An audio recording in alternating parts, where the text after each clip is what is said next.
The Washington Post yesterday got their hands on some text messages that were sent from a mother and to just her daughters who were in that school. I mean, I can say, thankfully, those daughters got out, those girls got out safely. But it is heartbreaking. It's her words to her saying, "You please stay safe. I love you." They prayed together. They did over text the Our Father together. It is impossible to read without tearing up. And yet, the governor of that state, Brian Kemp, is saying, well, now's not the time to talk about solutions. Now's not the time to talk about policy. Even though this tragedy happened in his backyard, it was almost far worse. You write that now actually is exactly the time to deal with it. It absolutely is. That is the cowardly cop-out that Republicans take when something like this happens, and it happens so regularly. It is, in what universe is that acceptable? But when there's a school shooting, they immediately say, as Brian Kemp said Wednesday night, well, today is not the day for politics or policy, but this is precisely the time, the day, the minute to talk about politics and policy, because it's all about that. I mean, you can't, I don't think we're going to be able to legislate away bad parenting. And so if what we know about the situation is true, this father was a terrible father who failed his son, his son, who is a child, by the way, is 14 years old. He was failed, but we're not going to get rid of that. But we can mitigate, we can lessen the possibility that that sort of situation ends in this kind of tragedy. Georgia does not have a safe storage law.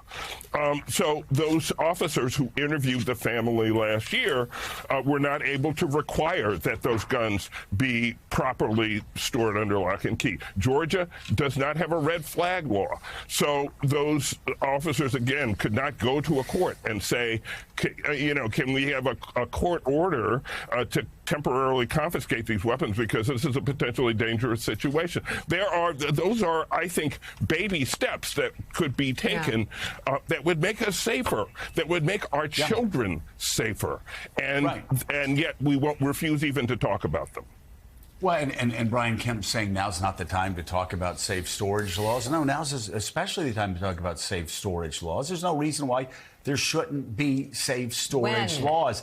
That protects gun owners in their own home. That protects their children. And again, I know Charlie probably had the same experience that I had. Nobody that I knew growing up left their guns around, or they were all locked up. You walk into the house, if they had shotguns, whatever guns they had, they were always locked up. And this whole idea that now's not the time to talk about safe storage and now's not the time to talk about red flag laws is ridiculous, because, you'll hear people go, oh, well, there's no gun legislation that would have helped this or that or the other. Yeah, there is. There always is. Well, Jonathan Lemire mentioned Vice Presidential candidate J.D. Vance's take on this matter. Take a listen. States with very strict gun laws, and you've got some states that don't have strict gun laws at all, and the states with strict gun laws, they have a lot of school shootings. And the states without strict gun laws, some of them have school shootings too. So clearly strict gun laws is not the thing that is going to solve this problem. What is going to solve this problem, and I really do believe this, is, look, I don't like this. I don't like to admit this. I don't like that this is a fact of life. But if you are a psycho and you want to make headlines, you realize that our schools are soft targets. And we have got to bolster security at our schools so that a person who walks through the front door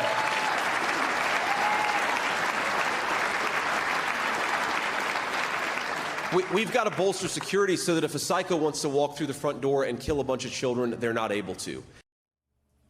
And guys, there were school resource officers in the Georgia high school. In Appalachia High School, they confronted the shooter, possibly preventing much worse carnage. So there were some of those precautions taken at this high school that Senator Vance is talking about. And the truth of the matter is, he's right, that at this moment, this is a fact of life. And in fairness, his full comment was, I don't like that this is a fact of life.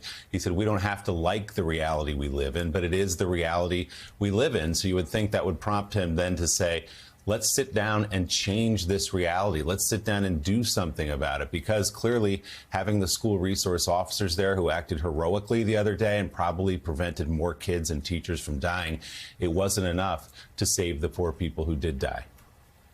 So that comment that he made right there is another very, very stark example of the difference between these two campaigns, Harris-Walz versus Trump-Vance. They see it, Trump-Vance, as a fact of life, and Kamala Harris immediately said after the shooting, this is a choice we're making, and we have to make a different choice. People don't want this to be a fact of life. No, mothers don't want to fear. Nobody wants to choose this. Fathers don't want to fear sending their children to school, wondering whether they're going to see them when they come home. Children don't want to go to school, terrified by it. And Charlie Sykes, it doesn't have to be a fact of life. Or as Donald Trump said, I believe it was in Iowa, we have to just get over it and move on. Well, It's a fact of life because Republican legislators, mainly Republican legislators in Washington, D.C. and in state legislatures across America won't support common sense, basic gun safety legislation that the overwhelming majority of Americans support. And that is why this is a fact of life brought to you by the Republican Party. It just is. The guns are in the hands repeatedly of these children, of these mentally deranged people. Why? Because any type of gun safety legislation. And in Georgia, we're talking about locking your guns up in your homes, safe storage, red flag laws, the things that would have helped here. Republicans say no, no, no. Well, to J.D. Vance's point about schools being soft targets, look, our children are always soft targets. Children everywhere are soft targets. America is a soft target. So, his solution that we need to sort of just see it as a fact of life, obviously is in denial. But to your point about the legislation, if Brian Kemp tomorrow held a press conference and said, I am so shocked and horrified by the murder of these children that, in fact, I am going to support safe storage legislation. I am going to support red flag laws. I am going to support these common sense gun legislation. You know what, Joe?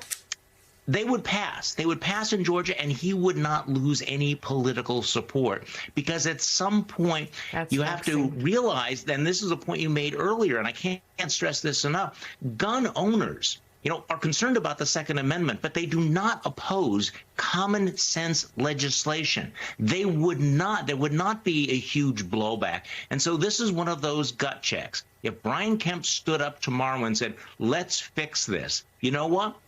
He would not pay a significant political price for it. So the question is, why not?